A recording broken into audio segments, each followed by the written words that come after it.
పెద్ద ఏం పేరు? ఏం పేరు? శివాజీరావు. ఏం చేస్తూ ఉంటారు? నేను ప్రస్తుతం లేదు, ఇంతకుముందు ట్రాన్స్పోర్ట్లో చేశాను. అయితే కూటమి ప్రభుత్వం అధికారంలోకి వచ్చి 11 నెలలు అవుతుంది కదా, పరిపాలన ఎలా అనిపిస్తుంది? ఓ బ్రహ్మాండంగా ఉంది. బ్రహ్మాండంగా. కూటమి ప్రభుత్వమే కరెక్ట్. అది జగన్ ప్రభుత్వంలో ఎందుకు కరెక్ట్ అనిపించలేదు మీకు? No use. నో యూజా? దీనివల్ల ఏం యూజ్ మరి? వాళ్ళ ఫాదరు కరెక్ట్ మనిషి. ఓకే.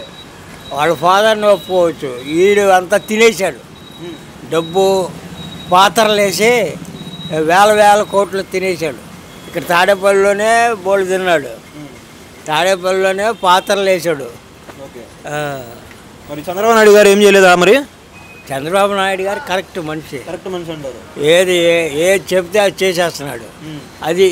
అది కావాలి పరిపాలన. అంటే వెనకట ఎట్లా ఉందో మాకైతే తెలియదు, ఇప్పుడు మాత్రం బాగుంది. అది అమరావతి 3 ఏళ్ళు అయిద్దా? 3 సంవత్సరాలు డెఫినెట్ 3 సంవత్సరాలు. అమరావతికి మనం చేసే రాజధాని ఖర్చు మొత్తం కూడా మన జేబుల నుంచి తీసి పెట్టట్లా, ప్రపంచ బ్యాంకుల నుంచో మోదీ దగ్గర నుంచో అప్పు తీసుకొస్తున్నాం. మరి వాళ్ళు ఇస్తారా? మోడీ 10%, ఇంతకుముందు 1% ఇచ్చేవాడు, 10% ఇస్తానన్నాడు మొన్న వచ్చినప్పుడు. నమ్మొచ్చు ఆయన మాటలు? నమ్మొచ్చు. అదేంటి అంటే 2015లో కూడా చాలా హామీలు చెప్పి ఏం అమలు చేయలేదు కదా. మోదీ గవర్నమెంట్ కరెక్ట్ అండి. మరి ఈ ఫైట్, ఆ యుద్ధానికి నిలబడగలిగిన వాడు ఒక మోదీయే. మరి సామాన్యమా యుద్ధం అంటే పాకిస్తాన్తో ఇదంటే? ఈయనైనా యుద్ధానికి దిగాడు, యుద్ధం చేసింది ఇందిరాగాంధీ. మరి ఇందిరాగాంధీ గొప్పది కాదు? మరి ఇందిరాగాంధీ ఆ టర్మ్ వేరు. ఆమె టైంలో ఆమె గొప్పది, ఈ టైంలో మోదీ కరెక్ట్. మోదీ కరెక్ట్. సరే, జగన్ మళ్ళీ నేను 2029లో అధికారంలోకి వస్తానని చెప్పి అంటున్నాడు. మరి ఇంపాసిబుల్, నాట్ పాసిబుల్, ఇంపాసిబుల్. 1% కూడా ఛాన్స్ లేదా? 1% కూడా ఛాన్స్ లేదా? 1% కాదు, 0.5% కూడా ఛాన్స్ లేదు. ఎందుకు? ఎవరో వేయరు అంతే. చంద్రబాబు కరెక్ట్. అంటే చంద్రబాబు నాయుడు గారు 23 సీట్లు పడిపోయినా 124 కొట్టాడు కదా, ఈయన 11 నుంచి మళ్ళీ లేగోడా? ఎవరో జగన్ లేగోలా అంతే. 11 ఆ 11తో అట్లా అసెంబ్లీలో కూడా రానేలేదుగా. నువ్వు కరెక్ట్ కాదని. ప్రతిపక్ష హోదా ఇస్తే నేను వస్తానని చెప్పంటున్నాడు. ఎందుకు ఇట్లేదు మరి? ఇల్లు భయపడా? భయపడటం కాదు, వేస్ట్ క్యాండిడేట్ కింద తీసేశారు అంతే. పవన్ కళ్యాణ్ గారు ఎలా చేస్తున్నారు? ఫస్ట్ టైం గెలిచారు. పర్వాలా, వాడు చెప్పిన మాట మీద నిలబడుతున్నాడు. పవన్ కళ్యాణ్ మాట మీద నిలబడుతున్నాడు. మాట మీద నిలబడ్డారు చెప్తావా ఒకటి? ఏ మాట అయినా సరే. మొన్నగా గెలిచాడు అసెంబ్లీలో, అక్కడ ఆ ఊళ్ళలో మొన్నగా గెలిచాడు ఆయన ఎమ్మెల్యేగా గెలిచాడు. కరెక్ట్ మనిషి, చాలా కృషి చేస్తాడు అంతే. చంద్రబాబుని మాత్రం వదిలిపెట్టాడు. ఎందుకు వదిలిపెడితే ఓడిపోతారనా? కాదు, చంద్రబాబు అంటే అతనికి పరిపాలన, చంద్రబాబు పరిపాలన సీనియర్ కాబట్టి ఆయన్ని అనుసరించే ఉంటున్నాడు ఈయన. అది అనుసరించే ఉంటాడు. అంటే పార్టీ పెట్టింది ఒకరి కింద పనిచేయడానికా, లేకపోతే వాళ్ళే సొంతంగా నడుపుకోవడానికా? ఎవరు? జనసేన. జనసేన ఒకళ్ళ కింద పనిచేయటం అని కాదు, పరిపాలనా సమర్థత చంద్రబాబులో ఉంది. దాన్ని అనుసరిస్తున్నాడు ఈయన పార్టీ మొత్తం. అది సరే, మొత్తం ఎన్ని మార్కులు వేస్తారు ఈ కూటమి ప్రభుత్వ పరిపాలనకి? నేను 90% వేసేస్తా. సరే, హామీలు అనేవి సూపర్ 6 ఇచ్చారు కదా, ఇప్పుడు దాకా అమలు చేయలేదు ఎక్కువగా. మరి ప్రజల్లో ఏమైనా వ్యతిరేకత ఉందా? చంద్రబాబు మీద వ్యతిరేకత ఉంటే ఖాళీ. వ్యతిరేకత అనేది అనవసరం. ఇప్పుడు ప్రస్తుతం చేసే పరిస్థితుల్లో వ్యతిరేకం అనేది అనవసరం. ఇప్పుడు ఇంతవరకు కూడా చంద్రబాబే కరెక్ట్. ఏం చేస్తూ ఉంటారు? మేము జాబ్ చేసి రిటైర్ అయ్యాం. ఎలా ఉంది రిటైర్మెంట్ లైఫ్? బాగానే ఉందా? బాగానే ఉంది, పర్లేదు. కూటమి ప్రభుత్వం అధికారంలోకి వచ్చి 11 నెలలు అవుతుంది కదా, పరిపాలన ఎలా అనిపిస్తుందండి? పాత ప్రభుత్వం మీద చాలా బాగుంది. అంటే ఆ ప్రభుత్వం మీద కంపేర్ చేసి బాగుందని చెప్పంటారు. అప్పుడు ఏం బాగలేదంటారు? అప్పుడు చెప్పారే కానీ ఏది కూడా ఇది చేయలేదు. రాష్ట్రంలో డెవలప్మెంట్ చేయలేదు, ఎంప్లాయ్మెంట్ ఏం చేయలేదు. అన్ని రైతాంగానికి కానీ వేరే పనులు లేకుండా పోయినాయి లేబర్కి. ఈ విధమైనటువంటి ప్రాబ్లమ్స్తో కొట్టుమిట్టాడారు. వీళ్ళు వచ్చిన తర్వాత కొంచెం గవర్నమెంట్ పరిపాలన సాదాసీదాగా ఇంప్రూవ్ అవుతూ ఉంది. ఇప్పుడు పనులు అయితే దొరుకుతున్నాయి అంటారు? దొరుకుతూ ఉంటాయి. అయితే ఇప్పుడు కూటమి ప్రభుత్వం అధికారంలో రావడానికి సూపర్ 6 హామీలను కేంద్ర బిందువుగా పనిచేశాయి కదా, ఈ హామీలు ఇంకా అమలు చేయలేదు కదా, ప్రజలు ఏమైనా వ్యతిరేకత ఉందా? ఒక్కొక్కటిగా అమలు చేసుకుంటూ వస్తున్నారు. గవర్నమెంట్ అన్న తర్వాత ఒక్కసారిగా డబ్బుతో కూడినటువంటి విషయం. అది మెల్లమెల్లగా కొన్ని పథకాలు చేసుకుంటానే వెళ్తున్నారు.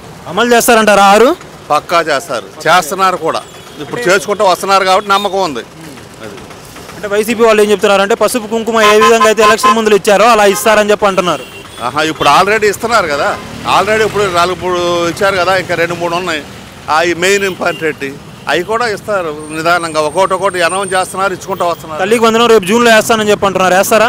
వేస్తానికే ఆస్కారం ఉంది. ఇప్పుడు అలాగే ఉన్నాయి. సరే, ఫ్రీ బస్సు పెడతామని చెప్పి అంటున్నారు, దాన్ని మరి వ్యతిరేకించాలా లేకపోతే సమర్థించాలా? సమర్థించాల్సిందే. ఎందుకంటే అట్టడుగున్నటువంటి ప్రజలకి ఫ్రీ బస్సు అవసరం. హైదరాబాద్ ఎప్పుడైనా వెళ్ళారా? చాలాసార్లు వెళ్ళాం. అక్కడ ఫ్రీ బస్ వల్ల చాలా నష్టాలు జరుగుతూ ఉన్నాయి కదా. నష్టాలంటే కొంతమంది కావాలని కూడా ప్రయాణాలు చేస్తూ ఉన్నారు. అవసరాలను బట్టి ప్రయాణాలు చేస్తూ ఉంటే బాగుంటుంది. ఫ్రీ అని చెప్పేసరికి అవసరం లేకపోయినా అవసరం కల్పించుకొని ప్రయాణం చేస్తున్నారు. అవును, దానివల్ల నష్టమే కదా. మరి దానివల్ల నష్టమే. యాక్చువల్గా అసలు పెట్టింది ప్రజల కోసం, ప్రజాసేవ కోసం. ఆ ప్రజలు తన సొంత అవసరాలకి వెళ్ళాలి తప్ప వేరే అక్కడ టీ తాగొద్దాం లేదా ఇంకో తోటకి వెళ్ళి ఇది చేసి వద్దాం అనే దానికోసం వెళ్తే అది దానికి డీజిల్, పెట్రోలు ఇవన్నీ కూడా ఇబ్బంది అవుతూ ఉంటాయి బస్సులు. సరే, ఆటో వాళ్ళు ఏమైనా వాళ్ళ ఉపాధి కోల్పోయే అవకాశాలు ఉన్నాయా ఫ్రీ బస్సులు పెడితే? ఎక్కడ పెడితే ఫ్రీ బస్సు పెడితే ఆటో వాళ్ళు వాళ్ళ యొక్క ఉపాధి కోల్పోతారు కదా. వాళ్ళకున్న ఇప్పుడు ప్రజలు పెరుగుతున్న జనాభా ప్రకారం వాళ్ళకి వచ్చేటటువంటి ఆదాయం వాళ్ళకి వస్తూ ఉంది. వస్తుందండి. సరే, జగన్మోహన్ రెడ్డి గారు ఏం చెప్తున్నారంటే 29లో నేనే అధికారంలోకి వస్తాను, నేను వచ్చిన తర్వాత సినిమా మామూలుగా ఉన్నది అంటున్నారు. ఏది మరి అలా ఉండిద్దా పరిస్థితి? ఆ విధంగా బెదిరిస్తూ ఉంటే ప్రజలు ఎవరు నమ్మరు.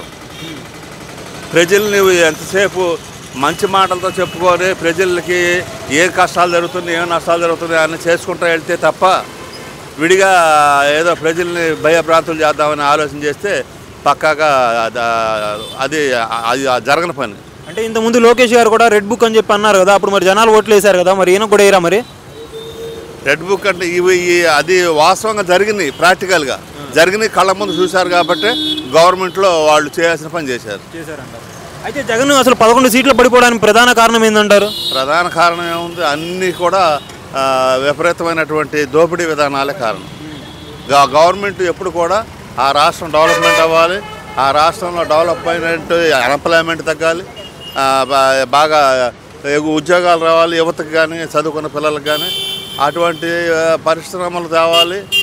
తర్వాత వచ్చేసి రైతాంగానికి అన్ని విధాలు ఆదుకోవాలి, స్టూడెంట్స్కి అన్ని సౌకర్యాలు కల్పించాలి. ఇలాంటివన్నీ కల్పించినప్పుడు సహజంగా ప్రజలు గమనిస్తారు, గమనించిన ప్రకారం ఓటేస్తారు. ఒకవేళ వీళ్ళు కూటమి ప్రభుత్వం చెప్పినటువంటి హామీలు నెరవేర్చుకోకపోతే మళ్ళీ వీళ్ళు అధికారంలోకి వస్తారా? కూటమి ప్రభుత్వం ఆల్రెడీ కళ్ళ ముందు కనపడుతుంది, ఇప్పుడు ఇస్తూ ఉంది. కొన్ని ఇవి సమస్యలు సాల్వ్ చేసుకుంటూ వస్తుంది. ఆ విధంగా సమస్య సాల్వ్ చేస్తే పక్కా కూటమి గెలవబోతుంది. అంతే. పవన్ కళ్యాణ్ గారి పరిస్థితి ఏంటి? ఫస్ట్ సారి ఇప్పుడు పవర్లోకి వచ్చారు కదా, ఎలా చేస్తున్నారు ఆయన? పర్లేదు, రోడ్లు ఆయన శాఖ ఆయన బాగా చేస్తున్నారు. ఇలానే ఉంటారా లేకపోతే మళ్ళీ ఆయన బయటికి వెళ్ళేసి జనసేన ఒంటరిగా పోటీ చేసిద్ది అంటారా? ముందు చరిత్ర ఎవరో చెప్పలేరు, జరుగుతున్నదే పరిణామం చెప్పాలి తప్ప ముందు అనేది మనం ఆలోచన చేయకూడదు. 20 లక్షల ఉద్యోగాల కల్పన అన్నారు కదా, 20 లక్షల ఉద్యోగాలు సాధ్యమవుతాయి 5 ఏళ్లలో? పరిశ్రమలు అయితే ఆటోమేటిక్గా సాధ్యం అవుతుంది. అమరావతి 3 ఏళ్ళు అయిద్దా? 3 ఏళ్ళు కాకపోతే ఇంకొక 6 నెలలు పట్టవచ్చు. 3 సంవత్సరాల 6 నెలలు పట్టవచ్చు. అంతే, 3 ఏళ్ళు అయిపోయింది అంటారు. అయిపోవచ్చు, లేకపోతే ఇంకొక 6 నెలలు ఎక్స్ట్రా పట్టవచ్చు. అది అంటే హైదరాబాద్ లాంటి పెద్ద నగరాన్ని కట్టడానికి 30 ఏళ్ళు పట్టింది, మనకు 3.5 ఏళ్ళు అయిపోయింది అమరావతి. అంటే హైదరాబాద్ అంటే అంచెలంచెలుగా పెరుగుకుంటూ వెళ్ళింది. దానికి దీనికి కాదు, ఇది పరిధి ఇచ్చారు, ఆ పరిధిలోనే జరుగుతూ ఉంటుంది. మొత్తంగా 3 రాజధానులు అంటారా? మళ్ళీ అమరావతి ఉంటుంది. అమరావతి ఈ లోపు ఆల్రెడీ ఆర్టికల్స్ వస్తుంది, చట్టం చేస్తారు, దాంట్లో ఆలోచనే లేదు. మొత్తంగా ఎన్ని మార్కులు వేస్తారు ఈ ప్రభుత్వ పరిపాలనకి? మార్కులు యావరేజ్ ఇప్పుడు వేయడానికి అవకాశం ఉండదు. ఇప్పుడే మొదలుపెట్టారు వీళ్ళు పనులు. ఈ సంవత్సరంలో కొన్ని పనులు చూస్తున్నాము, పర్వాలేదు అనిపిస్తుంది. దీన్ని ఇలా కొనసాగితే మాత్రం అభివృద్ధిలోకి వెళ్తుంది ఆంధ్ర రాష్ట్రం. ఈ అన్ని విధాలు కూడా ఆదుకుంటారు. Okay, thank you.